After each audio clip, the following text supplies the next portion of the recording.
ราวขุดพบพระพุทธรูปเก่าแก่จำนวนมากในแขวงคำม่วนอย่างไรก็ตามครับยังไม่มีการกล่าวถึงเพิ่มเติมว่าพระพุทธรูปที่ขุดพบครั้งนี้มีอายุกี่ปี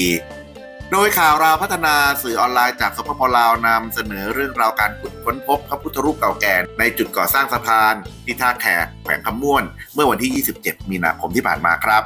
รายงานระบุว่าพระพุทธรูปไร้เก่าไร้สิบองค์ถูกค้นพบบริเวณห่างจากทิศเหนือของวัดพระธาตุศรีโคตบองอย่างไรก็ดีครับรายงานดังกล่าวเป็นเพียงข้อมูลเบื้องต้นยังไม่มีการกล่าวเพิ่มเติมว่าพระพุทธรูปที่ขุดค้นพบนี้มีอายุกี่ร้อยกี่พันปีมาแล้วครับ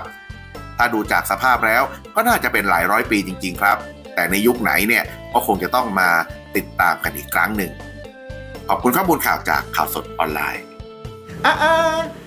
ช่วยสนับสนุนรายการของเรานิดหนึ่งนะครับเพื่อเป็นกำลังใจให้กับพวกเราในการเข้าไปกดลิงก์ตะกร้าสินค้านะครับ